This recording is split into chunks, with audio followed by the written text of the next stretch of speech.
naza mwasi ya libala, naza mère à 3 enfants. Nabosi basi mibale, mobali moko. Problème nange ezake mwana liboso pe ya mibale naboti na papa na kati ya ndako. Mais mwana moko aza ya libanda. Nabotami mwana yekokola. Papa wana abandi ko réclamer mwana. Papa wana ezaki avant-hier liberté kaka na liberté yepe on peut baza bato ya bilo nsuta ba plateau ya kana. Amona nga lobi nanga mama na piso 48 heures. 48 heures nga na pisi yo soki osalite nga na kotia na justice pe na suka yango na komema yo na ADN.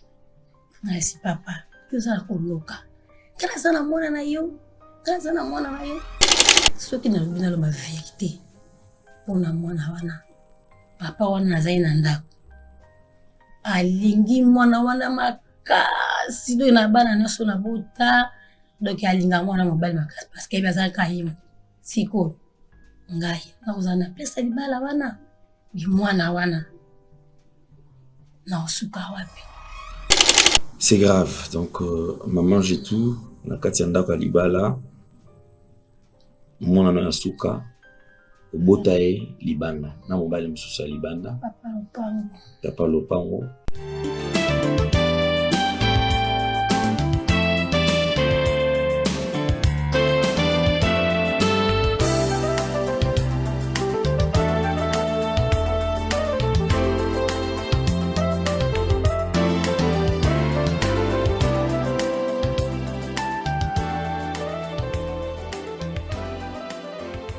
C'est un honneur de vous présenter ce grand magazine Vérité et Réalité. Mesdames et messieurs, vous nous suivez sur Nouvelle Tendance Télévision. Culture d'excellence au rendez-vous. Gédéon à la prise de vue, Jordan Panzo sur la réalisation. Nous parlons de la Fondation Ndélé au cœur de la nation ainsi que l'orphelinat Famille du Cœur Christ Rédempteur. À travers cette opération, vous êtes sensible aux cris de détresse. Vous voulez soutenir les orphelins, les veuves, les démunis. Pensez à cette structure et certainement Dieu va tous nous bénir. Nous parlons plus en image et on se retrouve tout juste après. Tango nyonso molinganga nazalaki komona baninganga na baboti na bango tanga baparent baza te vinanga pasi. Est-ce que kokufela baboti ezali sumu? Kozanga baboti est-ce que ezali sumu?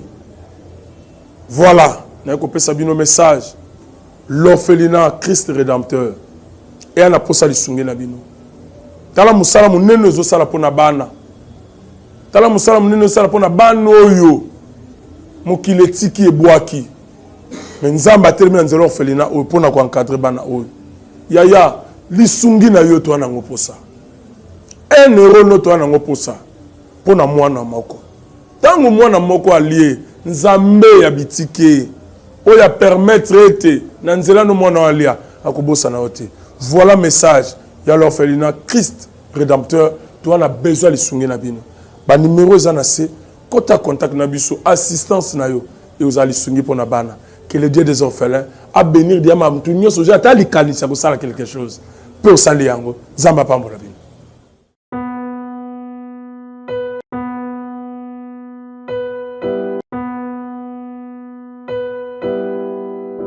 De retour sur ce plateau, un grand merci. Nous avons les différents produits disponibles ici chez nous. Nous vous proposons ces produits à travers cette publicité et on revient tout juste après. Merci Banakin, Bana monde entier. Maxi bien-être. Sougala café, logo na mêlé logo mais le logo est amabé. Il y a bien pour la panne technique. Mais ko sale la on ndenga mabete sale la ngo pona mama ba célibataire to lingi bino ate so maka boma mukolo bala pourtant mzo ba produire ngo sute merci bien-être yango yo lukango benga ndeko nanga alendele ye mutu ayebi esika ko fournir yo autant que tu veux $35 ezebele na kati sobo melika moko de jour bien mais hémorroïdes banini tout ça bilialia vanda musala banini et réparer au système ya break et réparer au pe fonctionnement fonctionnement ya break de break donc epesi so fonctionnement ya bien tokomi bacongolais congolais tozoganye bamatch ozwa badéfaite bapanne technique en plein match c'est pas bon zongela eloko oyo nga na sévité de dire surtout bapaster bolingi komela bimelamela boya awa bobenga mpena alendele na numéro na ye mpo bobenga mpo bozwa eloko c'est important traitement poison antipoison yango oyo me bao mosusu omeli yango avant okende obima omelamela yango ça 2 jours ata batieli eloko mwa cuire moko c'est bon oyo mpe antipoison donc soko ata eza na kati elongola yango alendele mikolo osomo nayebi te mindele yango bapesi biloko baudia mpo biloko yango mpe nde eza ya solo mikolo oyo batiaka poison ato ya famille te atoza problème na motu te jalousie kaka donc baproduit yango wana ya antipoison oyo mpe antipoison donc benga alendele à partir na ye ayebi ndeni oya ozwa yango nzambe na nga apambola bino mibatela mboka ekomi bien te bato bakomi na jalousie oyo tozokomprendre desu te bana mike bazokufa mikolo bazokufa baotia na bana bebe bapoison donc toujours zala na ntina yo ndenge nga na ndako c'est bon que Dieu vous bénisse. Un grand merci, mesdames et messieurs. Zali essayons de partager na bino plateau, surtout y a Lilo, parce que Zali vérité et réalité beau solo peloleng yakobika. Dans ce grand magazine, vous trouverez toujours la vérité qui sert à une partie de la vérité, une réalité du vécu, et je pense tous ensemble nous allons proposer certaines pistes et des solutions pour esunga bandeko oyo bazoya pona tina na ko partager na biso oyo zali ko déranger vie na bango. Ici à ma gauche, j'ai le consultant de vérité et réalité, c'est le prophète Gaylor Kassaï. Prophète Gaylor, bonjour et bienvenue. Bonjour papa Alain. Eza esenga ko partager na yo plateau lelo. À ma droite nazali na maman za awa. Bonjour maman. Bonjour papa. Sango boni. Sango malamu na bino. Na partager na bino où isa passe douleur pour maman. Ok, merci beaucoup maman. Alors, tu quoi kombo maman kombo nani? Maman j'ai tout. Ok. Oh, maman j'ai tout. Merci beaucoup. Alors, avant tout, comme vous le savez, nous allons quand même prier. Le prophète Gaylor va prier et on va donner l'occasion à maman j'ai tout à partager na biso li solo oyo a mimel biso lelo. Merci. Seigneur Dieu d'Abraham, le Dieu d'Isaac, le Dieu de Jacob, le Dieu de mon père, Aïdi Nabal Alexandre, le maître des temps et des circonstances. Nous te bénissons, nous te rendons grâce. Nous recommandons ces moments entre tes mains. Seigneur, sois avec nous, dirige-nous, conduis-nous par ton nom, dans le nom de Jésus-Christ de Nazareth. J'ai ainsi prié. Amen. Amen. Merci beaucoup. Eza esengo ya ko partager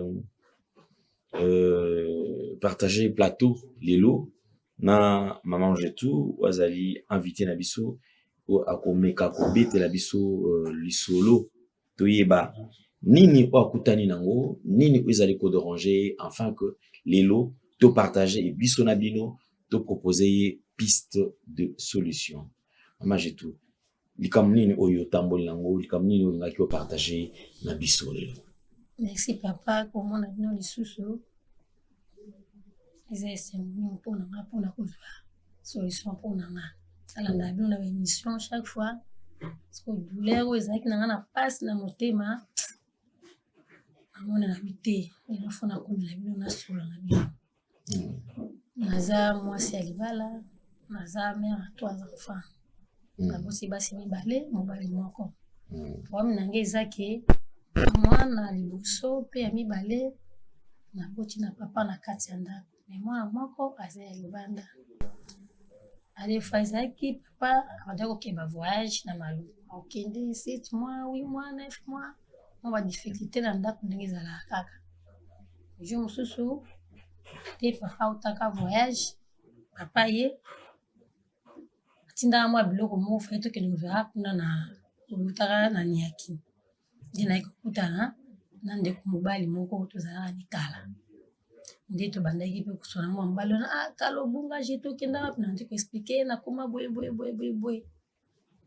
nde tosaka ya swana suna yi tozongana ki tone ko kangana ti au fil et à mesure malema tokutana kanga plaisir la kana papa na ba rendez-vous wana ko papa pa kinda voyage moko iliaka biso penza mwa tamulai difficulté kutana nda na ye kotala te na mutu asolistanga tozala ne utakala tikana meka kubenga ye ngena binga pe mutu wana tovanzi na ye akosolola na ye beko kwisama akwisamaki wana nsima mikolo akomaka na zemi kana komi na zemi papa utaka na voyage apres 2 mois ndeti nakozwa lokola 2 mois na ngai ekoma le 20 papa ekoa le 10 nga mona ose sentir no nzoto na ngai eza bien te navanda mpe ka nazala na papa nde na nsima nayaki kutana na papa kaka nde tozala na ye kaka na lopango nabenda ye mopanzi nabi papa uta nazala na yo nakoma deja na zemi mais lokola toza na kati ya lopango eza likambo moko mpe finikama parceke naza mwasi libala papa abinanga bon garde yango nayebi nini tokomemela yango mais naza deja mokolo nakoki kolongola eloko oyo toyobomba nayebi moyani na osunga navandaka mpe aza mopanzi na ye nga mpe nazalaka na papa bavoyage to babakei malembe epasunga ngai apesaka nde ezalaka navanda mpe na papa ti sukasuka mwana ye kokola mwana botami mwana ye kokola papa wana abandi koreklame mwana abandi koyebisa ngai o mama ye aboti 7 filles 2 garçons abi garçon wana fo bateli malamu batela mwana malamu lelo telobi te famille na yo fo yeba mwana wana akimaka yango kovanda wana kaka na papa wa voyage papa ke tozonga tovanda nga naye komona te funa longola lopango ona meka kokima papa esi papa oti voyage umeli azoya te ta papa koya na yebisi papa futa longola lopango papa lopango sokoza te azokoreklame kaka ombongo na ye 2 mois 4 mois 6 mois futaka te bona boy emena tindanga bia papa azolobaloba mingi tokima tolongwa awa po toluka esika mosusu papa mpe ayokaka ni ngai ayokaka ngai mpe toye kolongwa tomonaki nga sani papa ayebi kaka ke nga akenda na mokumba na ye mwana koli mwana ye kosala 14 ans na nsima nazala mpe so nake priere mona kaka baprofesie kitela ngai fo avouer fo aloba mais ataka paster nakoka koloba te nabombaka kaka bapasi te kosenga papa wana esengaki azwa fri d'émission bakende to lubumbashi papa alobi mwana pusani il faut aitame mwana wana fami nanga na mobali wana na oyo bayeba ngasi papa ozala ndoki semina ona longola nga azaka na zemina te mama mwana nanga soki otala obedo otali mwana nanga naza bilembo na ngai ta nazoboya azala kuna whatsapp nazwa atiti kosala telefone na whatsapp nakomana mwana nini mpona kokima kaka mwa position wana tovandaka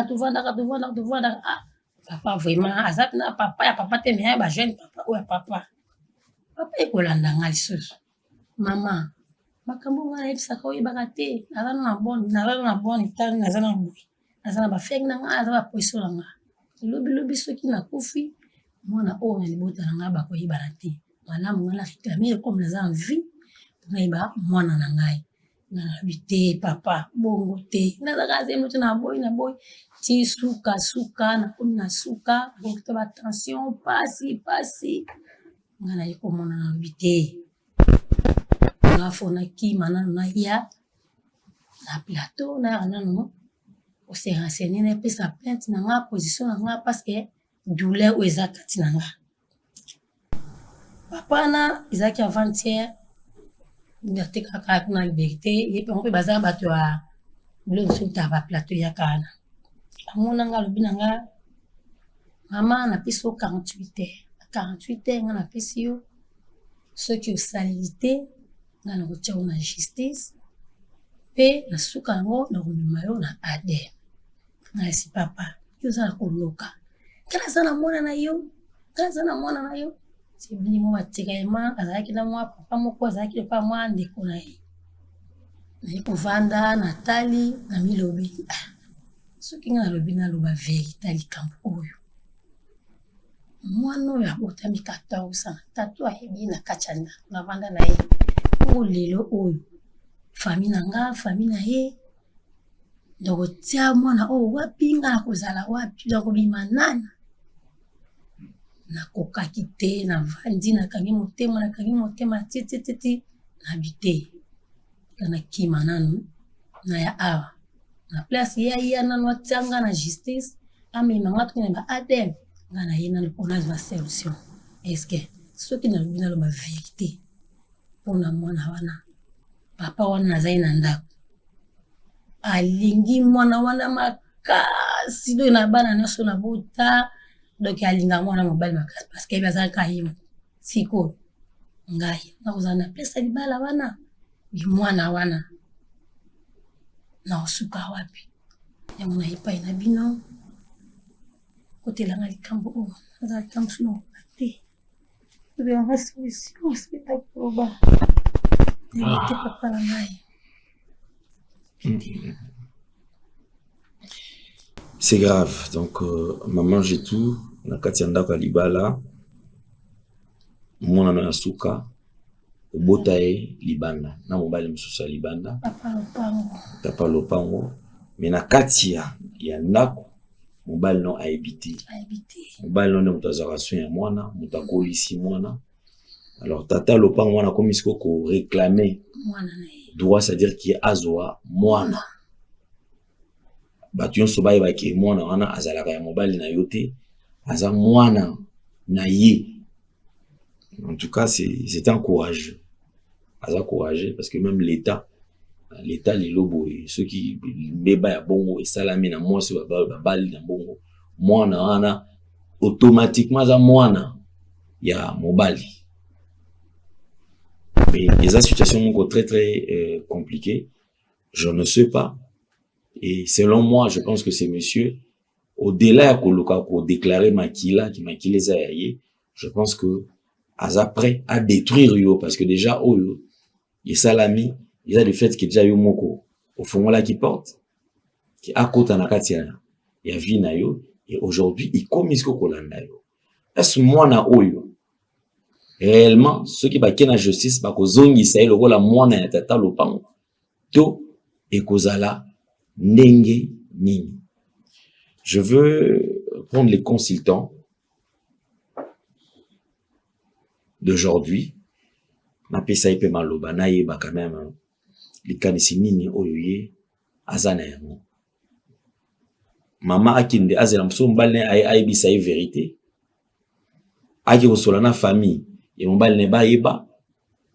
Ay bisa famille na ye vérité parce que ata ceux qui a l'obité ce monsieur-là est prêt.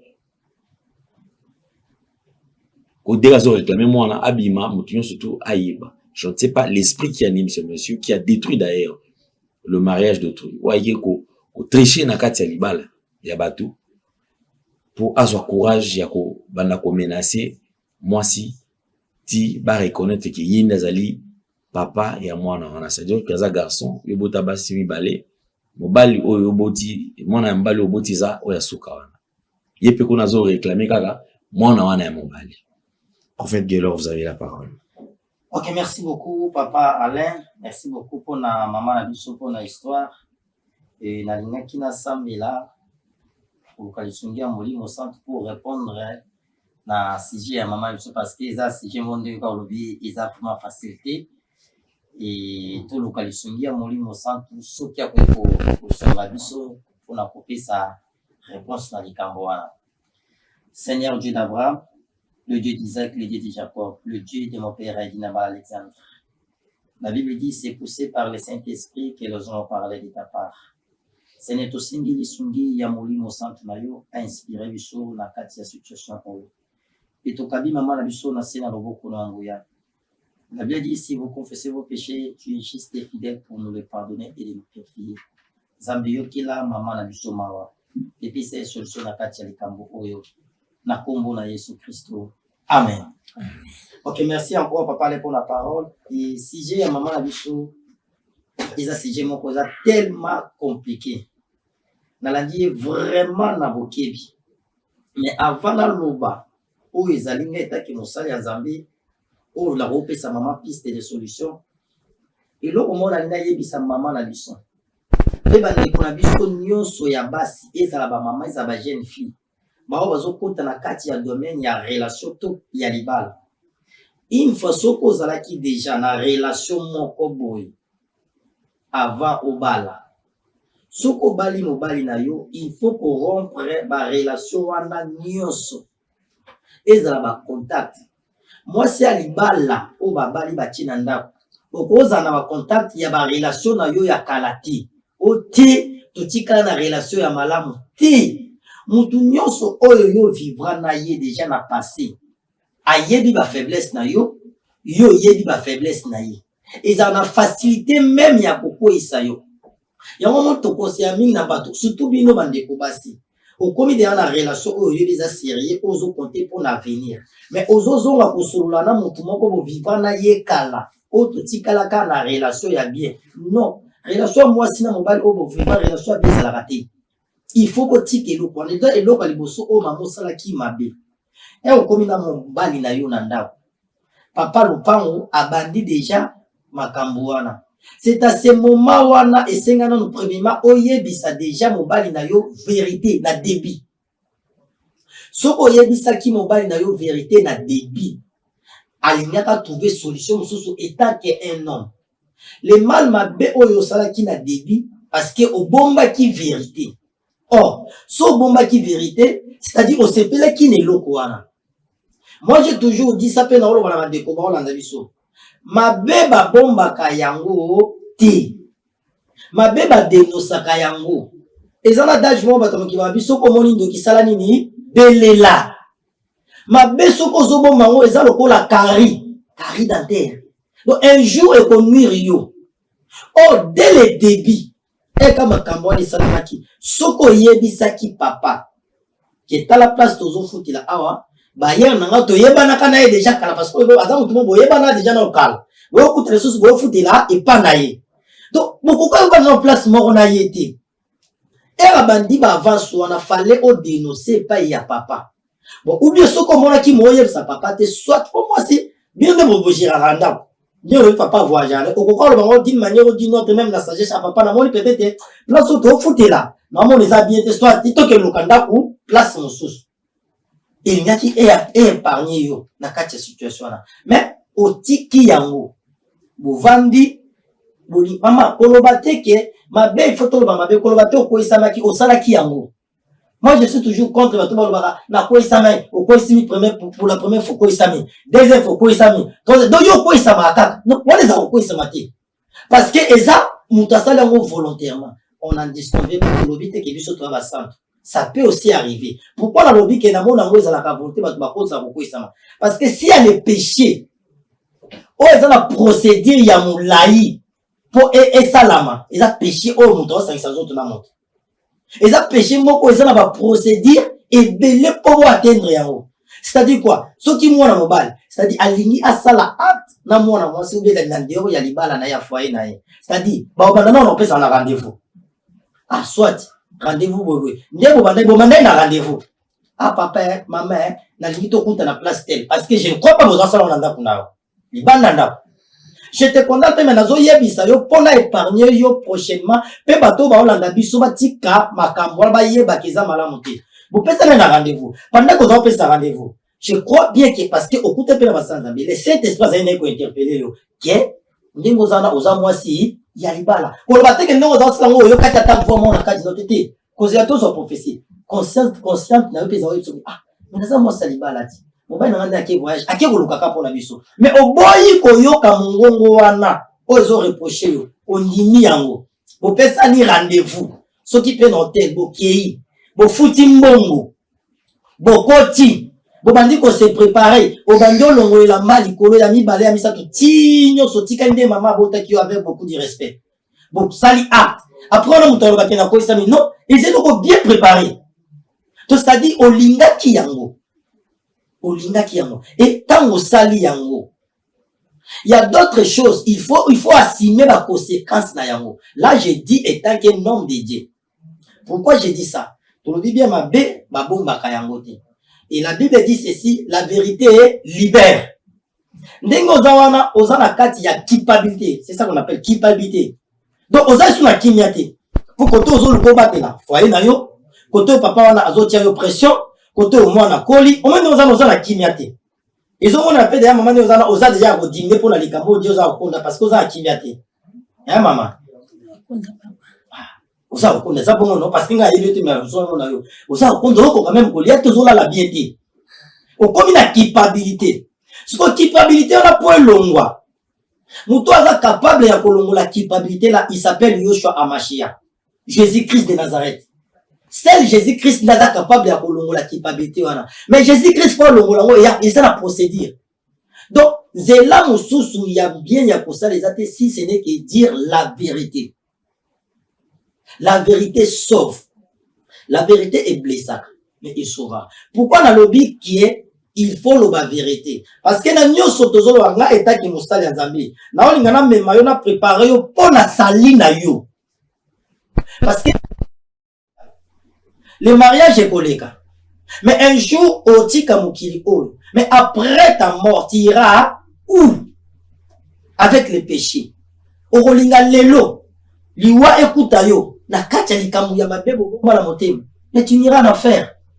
Mais lorsque on libéré et aux yeux de délivrance yomoko, lobi lobi, nzamba ko sala o grâce pour foker bo konza likolo. Donc c'est-à-dire malgré tout lobi ke mobali yandako alingi mwana na mingi. Oui, c'est ça. Et ce sont des choses oyo maman la biso zoloba, ba c'est belé ya mabala, ba sala ba même acte oyo. Et belé ezo sala yango. Basi, ozana bana na kati ndako libala obotana mobali mosusu. Et ceux qui olandi émission oyo yeba yango ke eza interpellation nzamba zo ko interpeller acte o commettra eza mabe. Eza ce qu'on est loko nzamba zo linga yo sala pour abimisa na kati ya likambo wana. Bandeko basi o bo commettra ba acte ya boye. Misuku peut-être abota te mais alongola ba zemi ya mibali ya libanda. Yo mona kaka na longola ka to na boti mobali otozana na ndako ayebite. Mais yeba ke nzambe azomona yo. Nzambe likolo azomona yo. Mama, na minute oza na choix. Parce que comme yo moko consciemment, oyebi ke mwana wana aza ya papa na libanda papa lopango, n'est-ce pas? Aza mwana na ye. Lokola pe papa mes excuses. Aza na makoki na ye. Ndenge papa la lobi. Comme aza na makoki na ye, alobi a mettre la justice. Surtout la justice na mbongo so bali basamba na moto aza na mbongo te. Et likolo na odela mbongo eza mwana na aza na 14. Or na 14 olobi lo moko na la di olobi ke papa lobi azo mema na justice. Après justice il faut assailler ça à Aden. C'est là où il y a un problème. Donc yo comme ma vérité pas mobile no yanda. Mais papa on a autikate. Pour moi dit que c'est de l'état actif, c'est-à-dire les autres ça qui azar déterminé. Pesa bongo maman. Ko ka sate makambo ngana zo biso siko eta kenga Nzambi. Moi makambo ayebisi yo a osala yango. Ko ka sate ka on va pas ba biso sate a retraduire yo la justice. Et lorsque vous connaissez comme na makambo ya ADN et yebani ke mwana na ye. Parce que olingi vérité. Mobile na yo akine ko découvrir on a l'état, to a découvrir on a monoko na monoko. Vous savez nous sommes les hommes. Peut-être na on a papa lepe état que papa a occupé ko bax. Et ça ba biloko sous na kati ya foyer, ezra pas non seulement que basi ba sali biso mabe atabiso. Likambo o yo moko yebisi mutu na ozai na ndako vérité o dimi na monoko na yo moko. Na o mutu yo kango libanda, ils en impact ndenge moko te. Et on appelle ça parce que ah maman ou papa au monde ozala kité. Na kino de fambo moko ya mutu moko boy. Mais mutu na ko tanga malaise. Et on qui vérité pardon. Attention affection mais na pekisa ka yo makambo oyo. Mais pourquoi ça ah oui mané na traiter. Mais son lobité akego yo kango siko libanda. Ah mais moi so na pekisa eloko boy. Mobile na pekisa mina yo kango libanda. Donc vérité oyo dimi na monoko ya mutu yi moko. Ezaka malamu ke mutu a découvert ngo libanda. Moi, je te dirais, c'est si maman. Étant qu'un homme de Dieu, nous sommes dévoilants dans la médiaté. On aura du temps. Parce qu'on dit que mobile nous on a pas ma tante. Après tout coup sambe la Zambie. Zambie oya simba kamite mayabatu. Nzambe a touché motema ya Pharaon pour libérer bana Israël. Il est le même Dieu que nous prions. Il est capable de toucher le cœur de ton mari. Malgré toi aussi, mais Nzambe est capable parce que motema ya mutu Nzambe de mutasala yango. À cause de la vérité et la sincérité na yo, Dieu est capable de kosimba pe motema mobali na yo. To sololi na ye to ba kosola parce que ezali kambo lorsque ye na ngwana asi papa le pa obakisa. Oye pona papa le accompagner yo na situation o. Bakoyi ko travailler motema ya papa par la prière. Na lisumia molimo centre bakoyi bise et cause appelle impact moko boy peut-être négatif vraiment. Mais soki bombi yango. Na oye sote ke mama bomba non. Soko bombi yango lorsque bokina l'état soki mobali wana yoki yango akobuya. Pe ekozala soni makasi koleka ndenge ozoyoka lelo. Ekozala soni makasi koleka. Mais soko lobi peut-être ekoki ko épargner yo moko pe na makambo susu ebele. Mobali wala pe lokola mobali no ndako na pe ser exemple. Akoyo ka pe directeur pendant 8 mois na kimisi pe. Je donne l'exemple. Akozo mona pe akimisi pour protéger peut-être foyer na ye na vie à mwana na yo. Mobali na ewa yo ke funda yo. Wa prêt moi na zapete.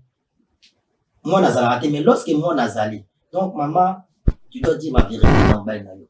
On va prier pour na koluka orientation to yo kanzambe na situation o.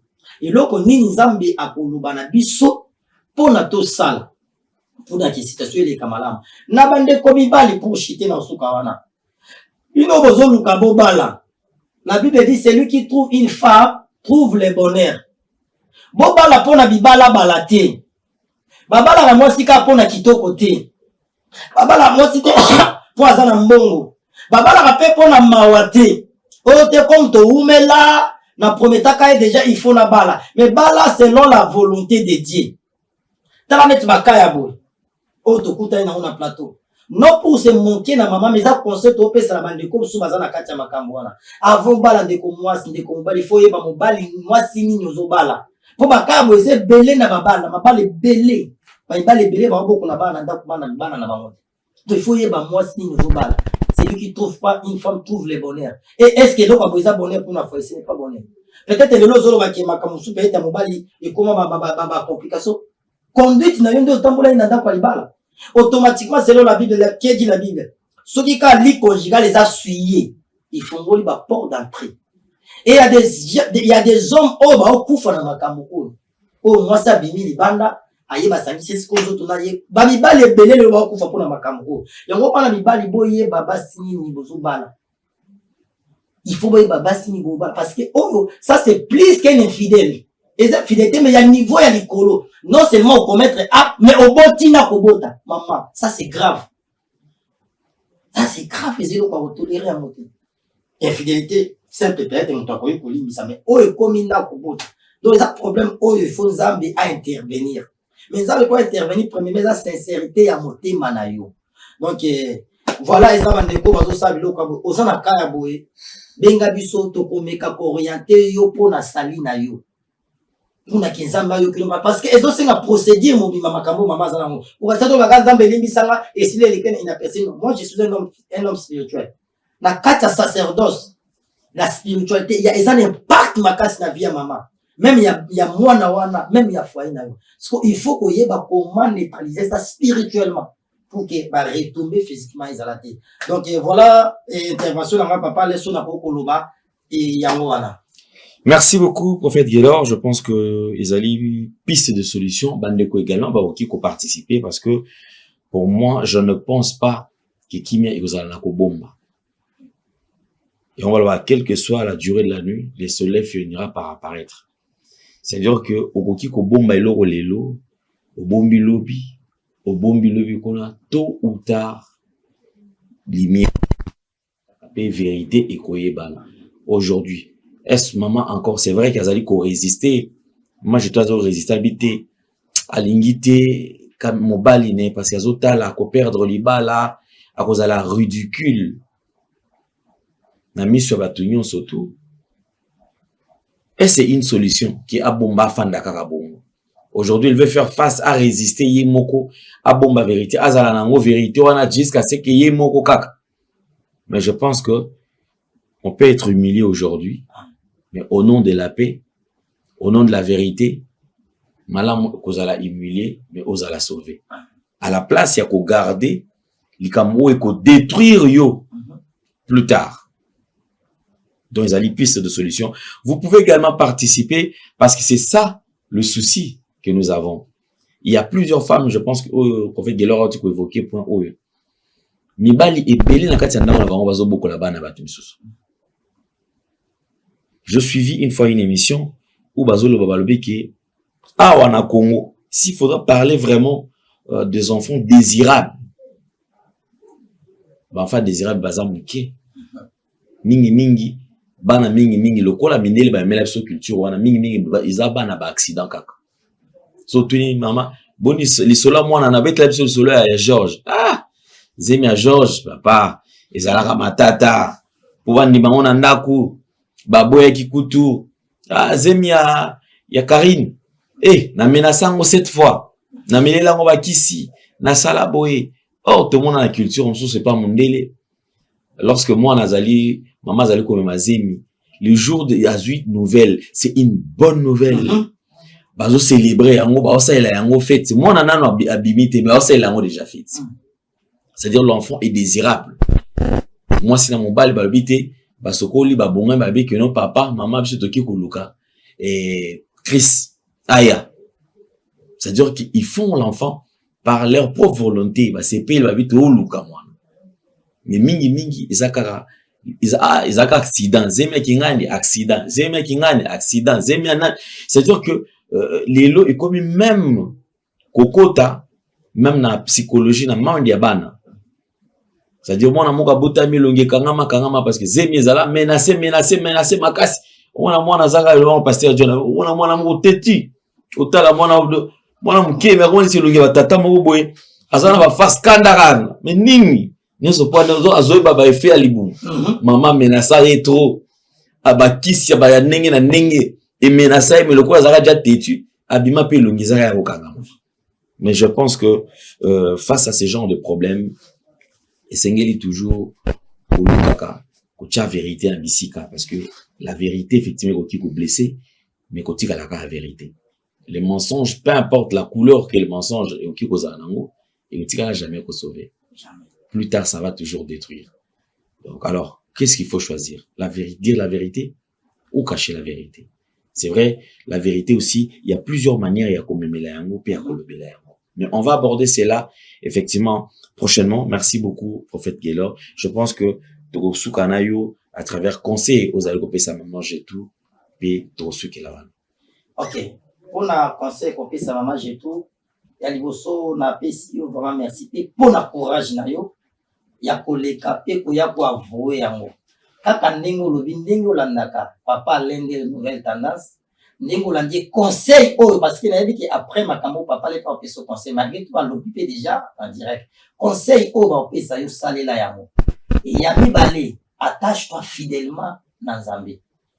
To sambela pona yo. Premièrement pon Nzambe apesa yo kimia apesa yo makasi wana.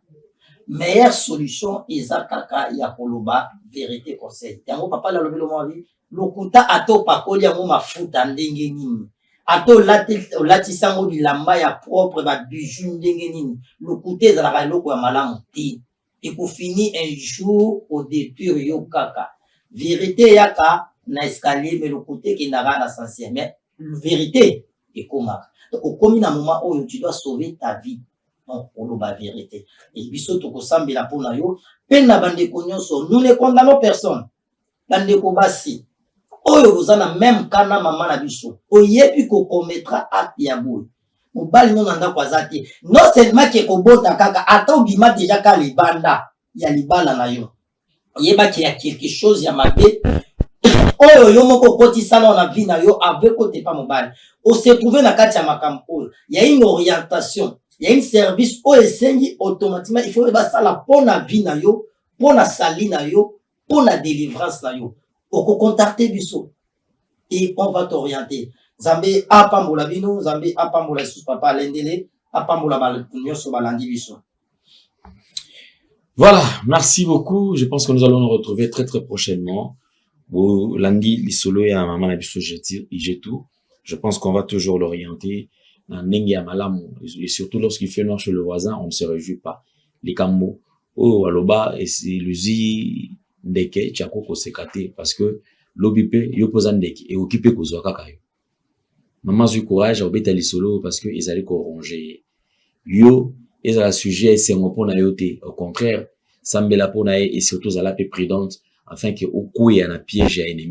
Le diable est très compliqué. Voilà pourquoi on dit toujours que le mariage est très combattu. On comprend que lorsque yo na mobile no bozo maka beaucoup na problème bozo bena, c'est le moment où bimba les belle ba ka olinga yo. Na ba on mari ba komi ko proposer. Pourquoi? Parce que sur le plan spirituel, le diable s'est levé. Combat est élimé. Il faut atteindre lorsqu'on bat. Et au moment où tu as constaté que ceux qui viennent s'annoncent, ceux qui viennent vers toi, parce que mingi na ba critère ko le mobile. So aux autres alors on a net ka ya za boga ko le mobile nga. Et ya za mbinga ko le mobile nga. Ya zo kaba ko le mobile nga. Donc tout ça parce que le diable te présente un échantillon ya batu moko boye o ba ko séduire ba ko ko isayo. Mais lorsque au cédé ba o ba ko ya ba ebi suite. Ils ont senti que il brisa ma mariage. Il y a déséquilibre dans la vie de couple.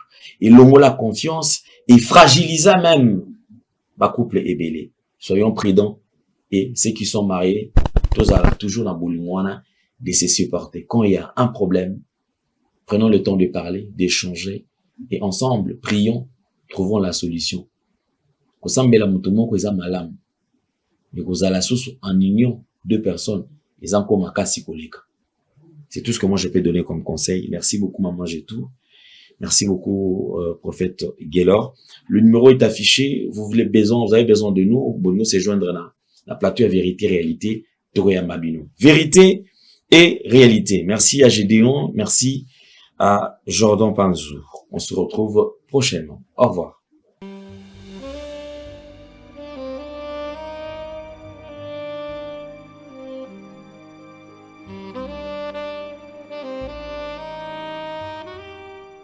Merci Banakin, Bana monde entier.